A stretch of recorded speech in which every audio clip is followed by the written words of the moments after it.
Halo semuanya, selamat pagi, selamat siang, selamat sore, selamat malam untuk ibu dosen dan teman-teman jika menyaksikan. Saya harap kita semua selalu dalam kondisi kesehatan yang baik dan kita dapat melaksanakan aktivitas kita dengan lancar. Kali ini saya akan mempresentasikan hasil kerja saya tentang PowerPoint interaktif yang mengangkat materi bumi dan alam semesta. Tugas ini merupakan tugas dari mata kuliah konsep dasar IPA dengan dosen pembimbing Ibu Dr. Sri Sulistyorini MPD.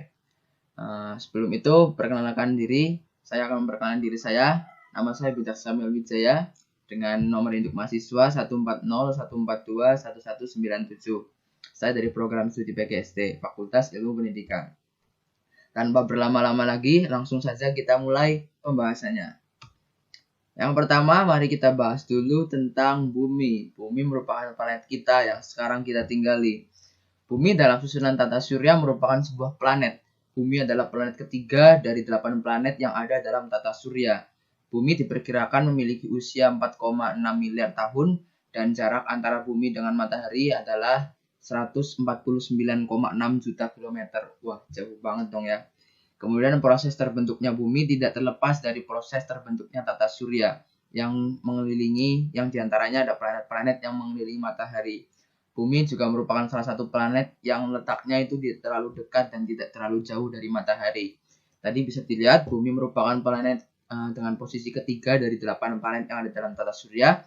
Jadi menurut saya ketika kita melihat matahari sebagai pusatnya, bumi ketika di nomor 3 ya memang bumi itu posisinya sangat tidak terlalu jauh, tapi tidak juga terlalu dekat. Maka dari itu, bumi memiliki suhu yang tidak terlalu panas dan tapi juga tidak terlalu dingin. Kemudian ada juga tadi sudah teori pembentukan tata surya karena bumi merupakan satu planet yang masuk dalam tata surya.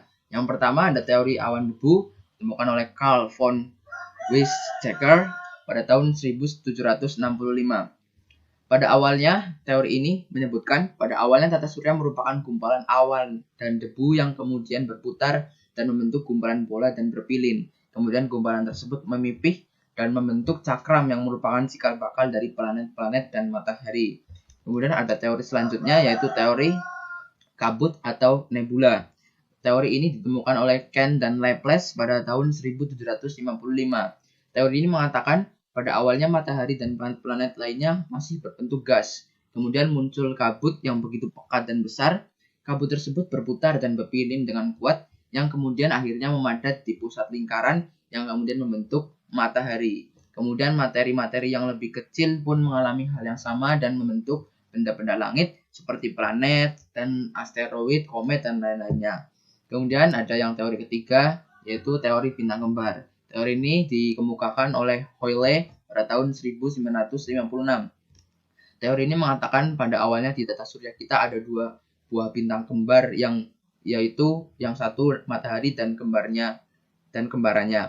Entah karena sebab apa kemudian lama-kelamaan kembaran dari planet matahari tersebut mengalami ledakan-ledakan kecil hingga pada suatu saat ketika kemudian kembaran dari matahari tersebut benar-benar meledak menjadi serpihan-serpihan kecil dan debu-debu. Serpihan-serpihan tersebut mengalami pemadatan yang kemudian menjadi cikal bakal planet-planet dan jalur asteroid dan tentunya benda-benda luar angkasa yang lainnya. Kemudian tadi sudah teori-teori pembentukan tata surya. Sekarang secara garis besar lapisan yang membentuk planet bumi dibagi menjadi beberapa bagian, yaitu yang pertama atmosfer, hidrosfer, dan kemudian litosfer. Apa sih atmosfer, hidrosfer, dan litosfer itu? Itu merupakan tadi sudah dijelaskan bahwa itu lapisan yang membentuk planet bumi. Yang pertama ada atmosfer, adalah lapisan udara atau gas-gas berlapis yang menyelubungi bumi. Kemudian hidrosfer adalah semua bentuk air yang ada di atas permukaan bumi. Yang terbesar adalah samudra dan lautan. Kemudian ada litosfer yang adalah lapisan kerak bumi yang paling luar yang terdiri dari kumpulan batuan dan batuan. Nah, berikutnya kita bahas tentang materi rotasi dan revolusi bumi. Yang pertama, gerakan rotasi bumi, yaitu gerakan bumi yang mengitari porosnya sendiri. Gerakan ini dengan arah negatif atau ke timur, yaitu dari geraknya itu dari barat ke timur. Jika kita lihat dari pesawat antariksa, tepatnya di atas kutub utara, maka bumi berotasi berlawanan dengan arah jarum jam atau ke arah negatif. Gerakan rotasi bumi ini dapat dibuktikan dengan percobaan bandul Laplace. Kemudian berikutnya ada revolusi bumi. Revolusi bumi adalah gerakan bumi yang pada orbitnya yang mengelilingi matahari. Bidang orbit bumi yang mengelilingi matahari disebut ekliptika. Kemudian selama mengitari matahari, poros bumi selalu miring 23,5 derajat terhadap garis yang tegak lurus eklipta. Orbit planet-planet lain tidak sebidang dengan eklipta. Kemudian sudut antara bidang orbit planet lain dan eklipta disebut inklinasi. Kemudian tadi sudah dibahas penjelasan tentang rotasi dan revolusi bumi. Kira-kira apa akibatnya? Yuk selanjutnya. Akibat dari rotasi bumi yaitu yang pertama ada pergantian siang dan malam, kemudian gerak semu harian benda langit, kemudian pengembungan di khatulistiwa dan pemampatan di kedua kutub bumi, kutub utara dan kutub selatan, kemudian perbedaan waktu untuk tempat-tempat yang berbeda derajat bujurnya. Kemudian berikutnya ada akibat dari revolusi bumi. Revolusi bumi menyebabkan ada pergantian musim, kemudian perubahan lamanya siang dan malam, gerak semu tahunan matahari, dan yang terakhir ada terlihatnya bintang yang berbeda dari bulan ke bulan. Kemudian tadi kita sudah bahas tentang bumi, kita next ke materi berikutnya yaitu alam semesta. Apa sih alam semesta itu? Pengertian dari alam semesta adalah ruang di mana di dalamnya terdapat kehidupan biotik maupun abiotik, serta segala macam peristiwa alam yang dapat diungkapkan maupun yang belum dapat diungkapkan oleh manusia. Ada pula yang mengatakan bahwa pengertian alam semesta mencakup tentang mikrosmos dan makrosmos. Mikrosmos adalah benda-benda yang mempunyai ukuran sangat kecil, misalnya atom, elektron, sel amoeba, dan sebagainya. Sedangkan makrosmos adalah benda-benda yang mempunyai ukuran yang sangat besar, misalnya bintang, planet, ataupun galaksi. Kemudian teori-teori pembentukan alam semesta. Yang pertama ada teori Big Bang. Teori Big Bang dikemukakan oleh ilmuwan dari Belgia, Abbe Georges Lemaître pada tahun 1927.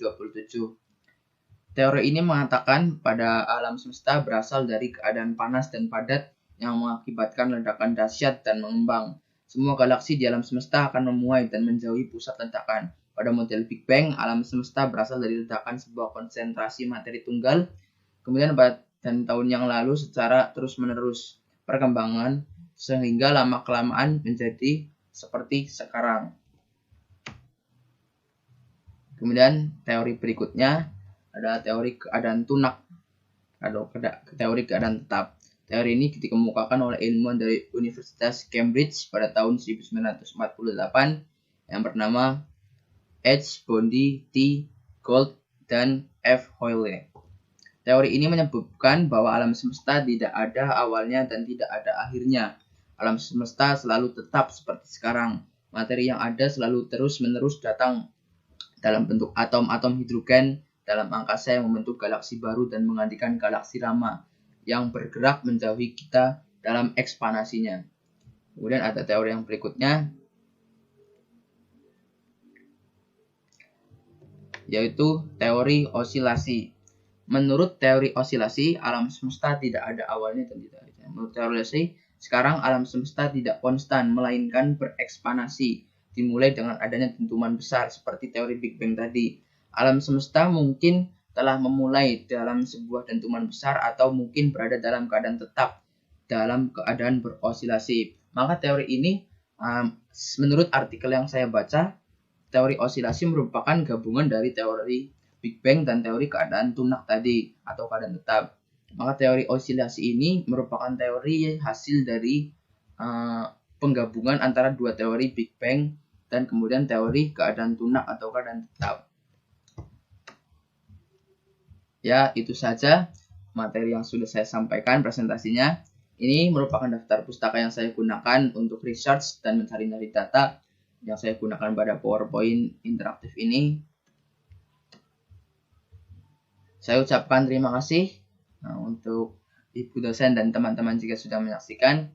Saya mohon maaf jika dalam presentasi ini saya masih banyak kesalahan, dan saya juga mohon maaf jika ada masih banyak penginputan data yang salah atau dalam proses pengetikan makalah.